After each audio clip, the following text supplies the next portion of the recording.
नमस्कार दोस्तों। आज डिस्कस करते हैं एक बहुत ही इम्पॉर्टेंट कॉन्सेप्ट जो कि सॉलिड प्रिंसिपल के नाम से जाना जाता है। और कहीं भी आप इंटरव्यू देने जाएंगे तो सॉलिड प्रिंसिपल एक ऐसा क्वेश्चन है जो अक्सर ही किसी न किसी इंटरव्यू में आपसे पूछ ही लिया जाता है।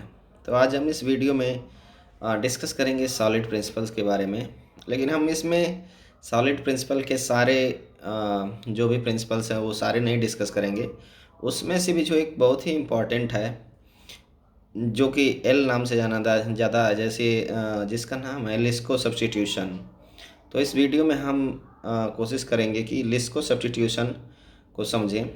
और ऐसा देखा गया है कि लिस्को सब्स्टिट्यूशन ही है जो कि बहुत सारे लोगों को कन्फ्यूजन रहती है। और आप अगर एक बार इंटरव्यू में लिस्को सब्स्टिट्यूशन के बारे में अच्छे से बता ले गए तो इंटरव्यूअर जनरली समझ जाता है कि मतलब आपका जो है सॉलिड प्रिंसिपल्स आपको आता है और आप आपके कॉन्सेप्ट अच्छे हैं।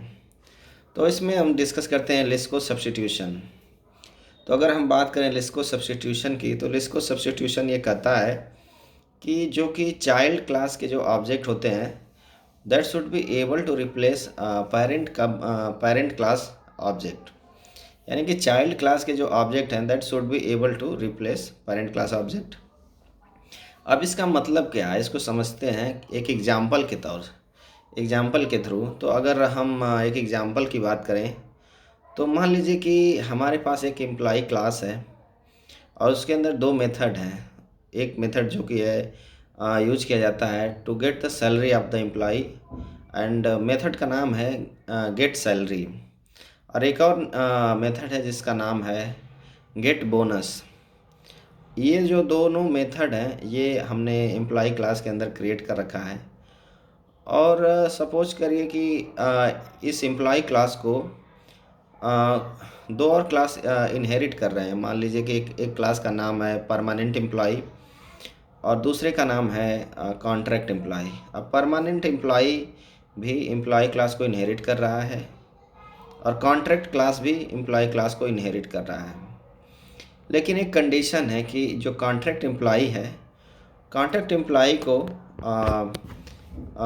उसके लिए बोनस अप्लीकेबल नहीं है। तो उसमें जो है गेट बोनस वाला मेथड हम यूज नहीं करना चाह रहे हैं। बट हम जब हम एम्प्लॉय क्लास को इनहेरिट कर रहे हैं इन दो क्लासों में तो हमें वो मेथड इम्प्लीमेंट करना पड़ेगा। तो हम कॉन्ट्रैक्ट वाले एम्प्लॉय के अंदर जब हम गेट बोनस मेथड को यूज करेंगे तो वहाँ पे हमें लिखना पड़ता है थ्रो नॉट इम्प्लीमेंटेड एक्सेप्शन।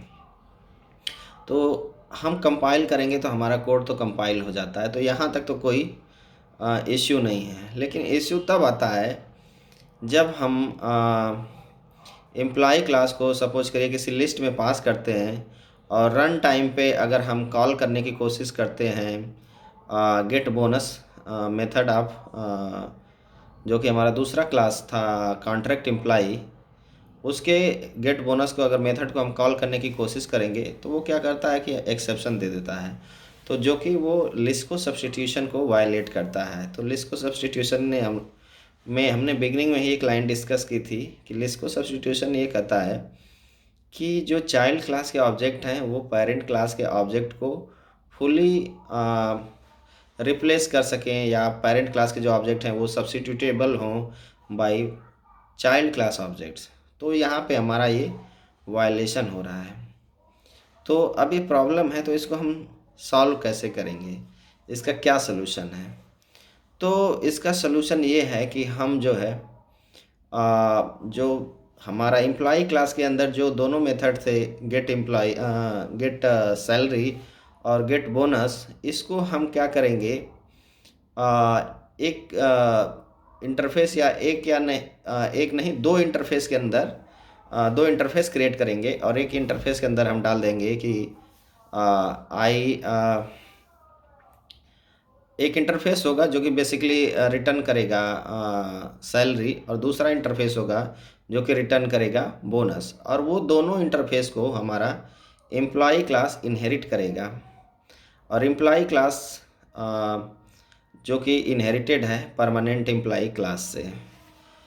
और हम क्या करेंगे कि जो हमारा कॉन्ट्रैक्ट एम्प्लॉय था अब उसको हम उसके अंदर हम एम्प्लॉय को ना इनहेरिट करके डायरेक्टली हम गेट सैलरी, और जिसका हमने नाम रखा था आई गेट सैलरी इंटरफेस, उसको इनहेरिट कर लेंगे। तो बेसिकली क्या होगा कि हमारा जो है रन टाइम पे हम एक्सेप्शन की जो प्रॉब्लम हमें पहले आ रही थी तो वो अब नहीं आएगी। और इस तरह से हमारा जो है कि इस तरह से हमारा एक तरह से कहें कि हमारा जो है कि चाइल्ड क्लास का ऑब्जेक्ट जो है कि पेरेंट क्लास को पूरी तरह से एक तरह से ओवरराइड कहें या ये कहें कि सब्स्टिट्यूट कर रहा है। तो यहाँ पे ये हमारा जो है कि लिस्ट को सब्स्टिट्यूशन का प्रिंसिपल वायलेट नहीं होता है। तो दोस्तों इस वीडियो में इतना ही। अगर आप अपने सुझाव या कोई कमेंट देना चाहते हैं तो कमेंट बॉक्स में ज़रूर बताएं। धन्यवाद।